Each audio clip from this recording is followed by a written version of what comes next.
Good evening, everyone. This is a late night session of T'nT. I haven't been here the last 2 days. I've been here, but not able to do T'nT because things have been crazy busy.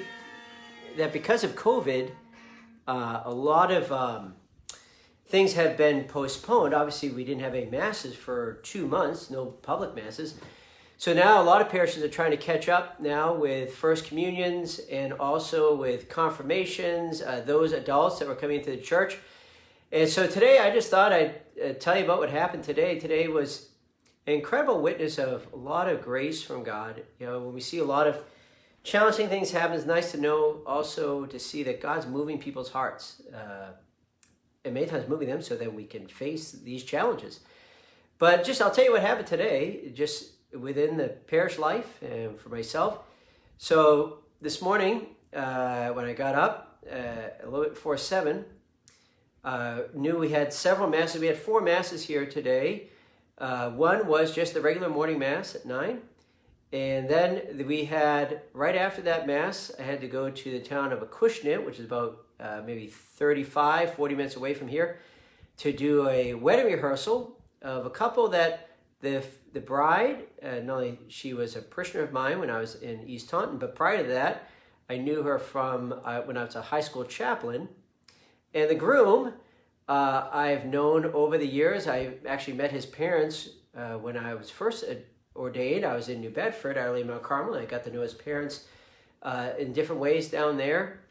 And then over the years, just getting to know the groom-to-be. His name is Jonathan Hamill and Marissa Edlam, who are getting married tomorrow. But it was just from very different assignments that I got to know both of them, and then somehow I forget how they met over the years, fell in love, and so they get married tomorrow. So it was great to kind of be connected with old assignments and knowing this couple, this great couple, getting ready for their marriage. And like right after that, heard some confessions, and then had to shoot back here because this evening we were having those who were to be baptized, adults who would be baptized, receive the First Communion, confirmation. We had a mass for them this evening. So I had to get back. As soon as I got back, I had a rehearsal with them. Immediately after that, we had to set things up for some First Communions that we had today. That was at 2 o'clock. Right after the First Communions, that I had to run up to the confessional that I have outside at the office. Had confessions. Immediately when confession was done, went down to the church for the third Mass that day, was the Vigil Mass.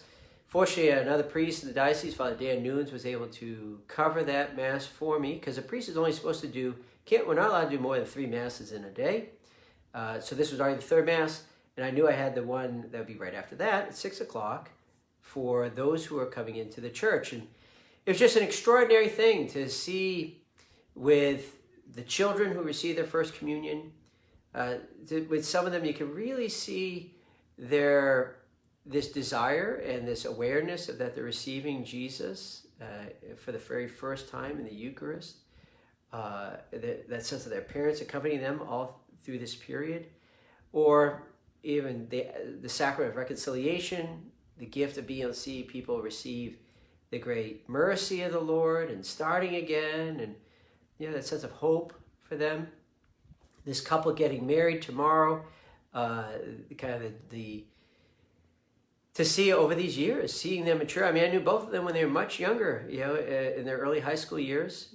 And for the groom-to-be, Jonathan, how he took part in the Quo Vadis days, he helped guys in their discernment, and even in little ways, knowing him and helping him and try to discern what is God's will for him, what is God calling him to, and seeing that struggle with one point thinking, well, is the Lord calling me this way? And then I think God's calling me this way.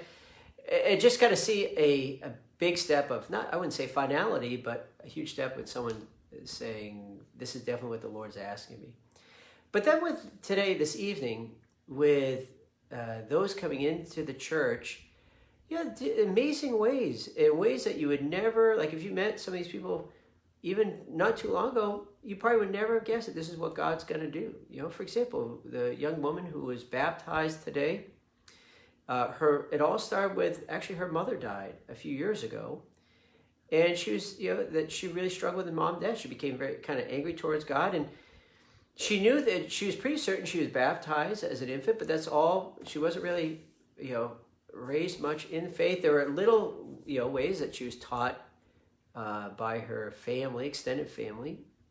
But it was after her mom's death that first it was a lot of anger towards God, but then it was this kind of slow movement of grace, how God started to pull her in a way. And she responding to that tug of the heart, where coming to church and then just kind of sensing that she wanted more. And just in this last, whatever it's been, 7 months, 8 months, through the RCA process, her growing in just the strength of faith, and it had to make real changes in her life. And in these radical changes that she was making, it's just complete trusting in the Lord. When hearing about this is how we live our faith, these are the moral teachings of the church, this is about the sacramental life. And she just kept on her own, really, responding to it. She was, I would guess, mid-20s, maybe close to upper 20s, but just to see this young woman responding in all these ways. And then actually she had thought she was always baptized. And then just the other day, she having trouble getting the baptism certificate. She gave me the information of the church. It wasn't a Catholic church. And then came to find out this morning, actually, that it was a dedication. She was dedicated as an infant in the Seventh-day Adventist church. And she always thought she was baptized and just was struggling getting the information. To kind of find out she wasn't. And so also we had to change things up today, and she was baptized today, received confirmation, received the Eucharist. Another woman that came into the church today, received the Eucharist and confirmation. Then right after the Mass, had her marriage convalidated, blessed in the church, to have it as a sacrament. And it was extraordinary to see, like for her, it's just in a few months, her faith just coming alive with her. And her background was a rough background. Both her parents deceased, lots of issues there in their past. And it's one of those things that kind of the upbringing, you think that, how in the world did she ever get to this point? But yet, God working through now her husband's family and working through different experiences, and just her daughter's baptism that we did just probably about a month ago or so.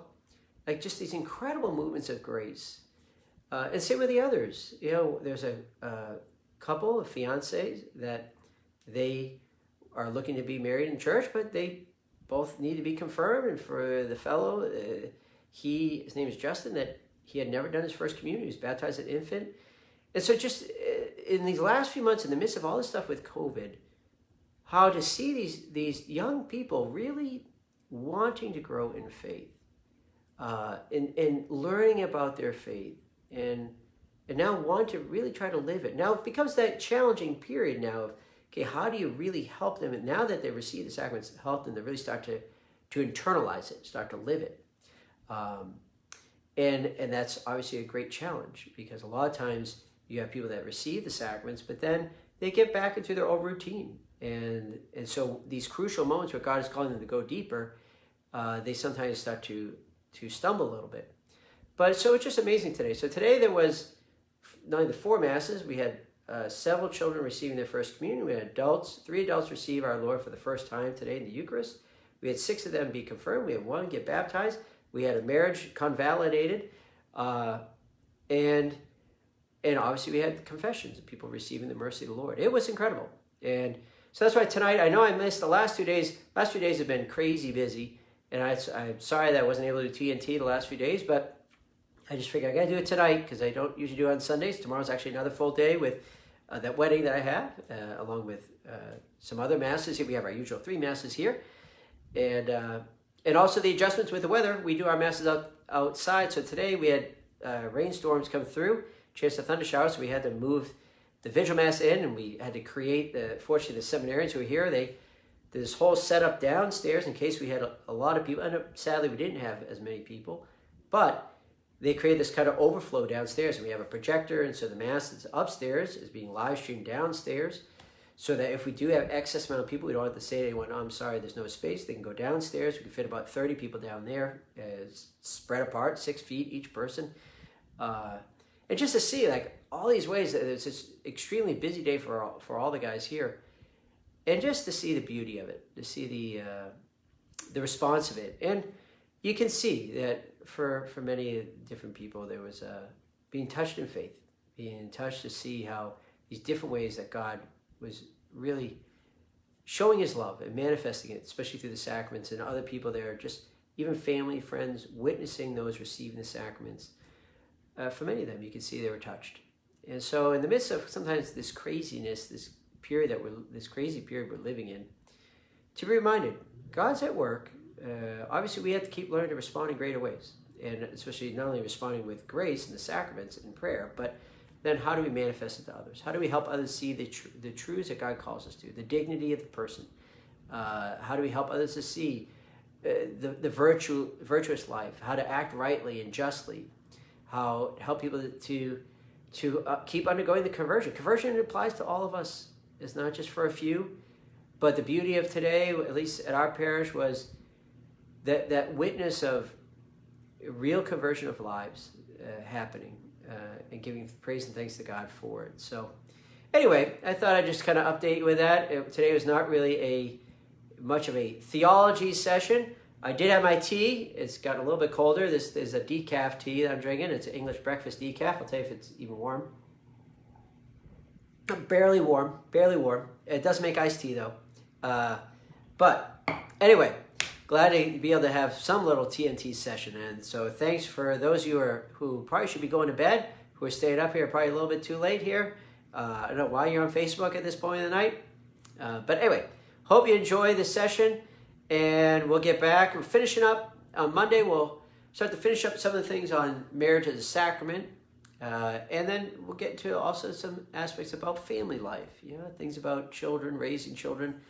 What are some of the ways of help fostering their faith or fostering ways to help your children grow in virtue? Just the family dynamic in the home, how to sanctify those things, some practical things that one could be fostering. Sometimes these practical little things make all the difference. And I think for a lot of you, when you think about your growing up, where you know areas where you really grew in your faith, I think a lot of us can stop and say, you know what? It was this little thing. It was this little moment. Just to throw a story out there, I think about my first communion. And I told the children this today. And after my first communion, I remember we got back to our house and had cake and my brother and sisters out playing sports, stuff like that. But my grandmother, my dad's mom, gave me this tiny little book. It said My First Bible. And it was really tiny. It's not even, I wouldn't qualify as a children's Bible. It was so basic. But I remember being fascinated with it. And so I sat down and I read through the whole thing. And I'm not a big reader, never have been. But sat down and read this. And the little simple images that were there, each Bible story was maybe 2-3 little pages long. It was really nothing. But the impact that had, and I was telling the kids, especially the story of God feeding the Israelites in the desert. And I didn't know that story at all. And in the image, the bread from heaven, in this drawing, you see the people out in the desert, and they're picking up these loaves of bread, and there's literally loaves falling from the sky. And obviously, we know that's not exactly how it happened. But that image kind of was very striking for me, and kind of, I think, when I look back, it really kind of fascinated me a little bit in regards with the Eucharist, to be realizing these amazing things that God does. And yes, there's extraordinary moments that God's worked in history when it comes to the feeding the people, the manna in the desert. The extraordinary moments, obviously, in the life of our Lord, especially the gift of the Eucharist. But then, in these ordinary ways, little ways when people respond. Like I think of my grandmother giving me that little book. That impact. It definitely had an impact, along with countless other things, especially in family life, where you look back and say, that definitely, if it wasn't for those things, where would I be?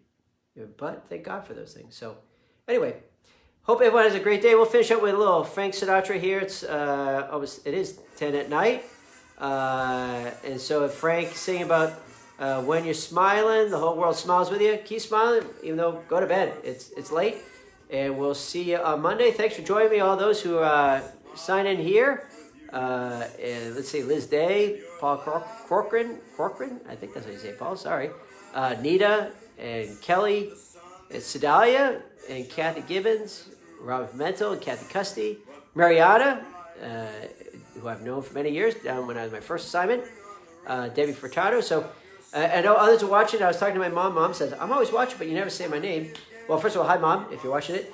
But also, it's only for those who are watching live on Facebook does it tell me who's watching. If you're watching through like the website or something like that, it doesn't tell me that you're able to be present watching it. So for others who are watching, who I never know are there, have a great night, everyone. We'll see you Monday.